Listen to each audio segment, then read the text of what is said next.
पड़ोसी देश बांग्लादेश की स्थिति पर भारत पैनी नजर बनाए हुए है। लगातार बांग्लादेश में जो राजनीतिक हालात हैं उसे देखते हुए भारत में भी जहां जहां इसके सीमा लगती है वहां अलर्ट कर दिया गया है। बीएसएफ अलर्ट पर है। भारत बांग्लादेश बॉर्डर पर हाई अलर्ट घोषित किया गया है और बिहार जहां की सीमा बंगाल से लगती हुई बांग्लादेश को जाती है वहां पर भी हाई अलर्ट पर है। बीएसएफ डीजी बीएसएफ लगातार पेट्रोलिंग की मॉनिटरिंग कर रहे हैं। बारिश के मौसम में ज्यादा चौकन्ना रहने का निर्देश दिया गया है। डीजी फ्लोटिंग पर जाकर सुंदरबन इलाके का भी उन्होंने दौरा किया है। किशनगंज में भी हाई अलर्ट जारी कर दिया गया है ताकि कोई भी बांग्लादेशी घुसपैठ ना हो सके पश्चिम बंगाल के रास्ते। बांग्लादेश में जो फिलहाल राजनीतिक स्थिति बनी हुई है, जिस तरह से वहां उपद्रव हो रहे हैं, उसे देखते हुए ये अलर्ट जारी किया गया है। लगातार केंद्र सरकार भी इस पर मंथन कर रहा है। विदेश मंत्रालय तमाम चीजों को बारीकी से देख रहा है। आज तमाम सहयोगी पार्टियों के साथ ही जितने भी राजनीतिक दल हैं उन तमाम दलों की बैठक बुलाई गई और विदेश मंत्री ने उन्हें ब्रीफ किया है, स्थिति का हवाला दिया है। क्योंकि बांग्लादेश की पूर्व प्रधानमंत्री शेख हसीना फिलहाल इंडिया में शरण लिए हुए हैं। अब आगे क्या करेगा भारत और किस तरह इस मामले को डील करेगा, क्या भारत का आगे कदम होगा, किस तरह इस मामले पर अपनी राय रखेगा, इस पर चर्चा हो रही है। लगातार इसकी मॉनिटरिंग हो रही है।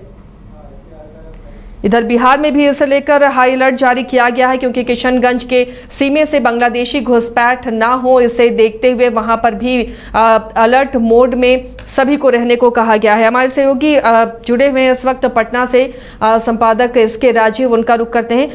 राजीव जी, जो हालात अभी बांग्लादेश के हैं तो बिहार में भी अलर्ट जारी किया गया है क्योंकि पश्चिम बंगाल के रास्ते बांग्लादेश की सीमा छूती है बिहार से, इसलिए घुसपैठ ना हो, इसे लेकर किस तरह की तैयारी और क्या हलचल दिख रही है वहां?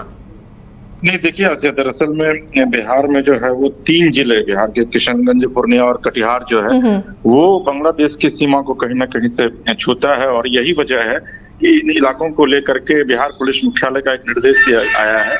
उसमें यह कहा गया है कि वहाँ जो भी फोर्सेज हैं, चाहे वो स्टेट गवर्नमेंट की फोर्सेज हो, उसको पूरी तरीके से अलर्ट मोड में रखा गया है। साथ ही केंद्र सरकार की तरफ से जो निर्देश दिया गया है उसमें बीएसएफ और एसएसबी को किसी भी स्थिति से निपटने के लिए तैयार रहने को कहा गया है। और आपको ये पता है कि जो बीएसएफ के डीजी हैं वो अभी कोलकाता में है, वहां पर जाकर के वो लगातार मॉनिटर कर रहे हैं। क्योंकि जो स्थिति बांग्लादेश में अभी उभर कर सामने आई है पिछले 3 दिनों से, उसके बाद से भारत की चिंता जो है वो बढ़ना लाजमी है और यही वजह है कि केंद्र के साथ साथ जो बिहार पुलिस मुख्यालय है वो भी इसको लेकर के अलर्ट के मोड पर है। जी आशीष जी। चलिए, घुसपैठ ना हो इसे लेकर पूरी तरह से अलर्ट मोड पर बॉर्डर पर तैनाती की गई है और इसकी लगातार मॉनिटरिंग हो रही है। लेकिन बांग्लादेश की जो स्थिति है फिलहाल इसके राजीव जो देख पा रहे हैं हम, उससे भारत को या भारत के जो सीमावर्ती इलाके पड़ते हैं, बांग्लादेश से लगे हुए जो राज्य हैं, वहां पर कितना खतरा इससे हो सकता है? नहीं, देखिए बिल्कुल जिस तरीके से वहां पर छात्र आंदोलन की आड़ में जिस तरीके से वहां उपद्रव मचाया गया है बांग्लादेश में और शेख हसीना को अपदस्थ करने के लिए जो है वहां पर आर्मी वहां की जो है उसने भी सपोर्ट किया है वहां के छात्र आंदोलन को। और यही वजह है कि आप देखी होंगी कि शेख हसीना जो है वो बांग्लादेश छोड़ करके अपने पूरे परिवार सहित इंडिया जो है अभी फिलहाल इंडिया का जो इंडियन एयरबेस है वहां पर वो रुकी हुई है। तो निश्चित तौर पर भारत के लिए तो वाकई में बहुत चिंता की बात है कि जिस तरीके चूंकि शेख हसीना से भारत के रिश्ते जो है वो बहुत ही अच्छे रहे हैं और भारत यह कभी नहीं चाहेगा कि जो उसका पड़ोसी मुल्क है बांग्लादेश, खास करके चूंकि आप देखी होंगी कि जब अभी हाल के दिनों में प्रधानमंत्री जब ओथ लिए थे आसिया, उस समय भी जो शेख हसीना थी वो आई हुई थी और उसके ठीक 1 हफ्ते बाद फिर आई थी। क्योंकि जो डिप्लोमेट पॉलिसी है भारत की उसके मुताबिक भारत के साथ बांग्लादेश के बहुत ही अच्छे रिश्ते हैं और ये दोनों देश एक दूसरे से अच्छे रिश्ते बनाकर भी रखना चाहता है। तो यही वजह है कि जो वहाँ बांग्लादेश के जो अभी हालात हैं उस पर न सिर्फ भारत की पूरी नजर है बल्कि जो विदेश मंत्री हैं एस जयशंकर वो लगातार प्रधानमंत्री को रिपोर्ट भी कर रहे हैं। गृह मंत्रालय की पूरी नजर है, डिफेंस की पूरी नजर है। और रही बात बिहार पर असर पड़ने की, तो जैसा मैंने आपको बताया कि 3 जो जिले हैं पड़ोसी जिले, उन तीनों जिलों की पुलिस को, जो बिहार की पुलिस है उसको, एसएसबी को, बीएसएफ को पूरी तरीके से अलर्ट मोड में रखा गया है। लगातार पेट्रोलिंग करने का निर्देश दिया गया है, क्योंकि किशनगंज और जो बांग्लादेश की जो सीमा है उसकी लंबाई जो है वो बहुत ज्यादा है, और बीच में अगर आप वहां कभी जाएंगी, क्योंकि मैं वहां गया हूं कवर करने के लिए, तो फेंसिंग जो किया गया है उसके ठीक बगल में नदी बहती है, लेकिन उसके बावजूद बांग्लादेश से जो इंट्रेडर्स है, जो घुसपैठिए हैं, वो बिहार की सीमा में प्रवेश करते रहते हैं।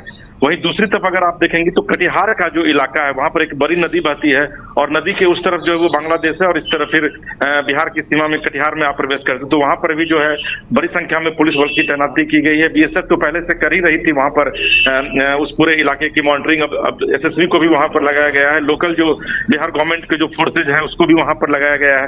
तो कहीं ना कहीं से बिहार सरकार और बिहार पुलिस भी जो है वो इस पूरे मामले पर नजर रखी हुई है, और केंद्र सरकार की तरफ से भी जो गाइडलाइंस है इसको लेकर के वो जारी किए गए हैं, जिसको लगातार सीमावर्ती इलाकों में फॉलो किया जा रहा है। जी आसिया। शुक्रिया राजीव जी इस तमाम जानकारी के लिए। तो फिलहाल जो स्थिति बांग्लादेश की है उससे भारत अलर्ट मोड पर है। जो बॉर्डर शेयर करता है बांग्लादेश जी, जहां जहां जिस राज्यों में वहां पर बीएसएफ द्वारा सिक्योरिटी बढ़ा दी गई है ताकि किसी तरह की घुसपैठ को रोका जा सके। अब इसके बाद किस तरह भारत एक्ट करता है, क्या उसकी और विदेश रणनीति होती है ताकि कोई खतरा वहां के उपद्रव से भारत को ना हो, इसकी कवायद की जाएगी।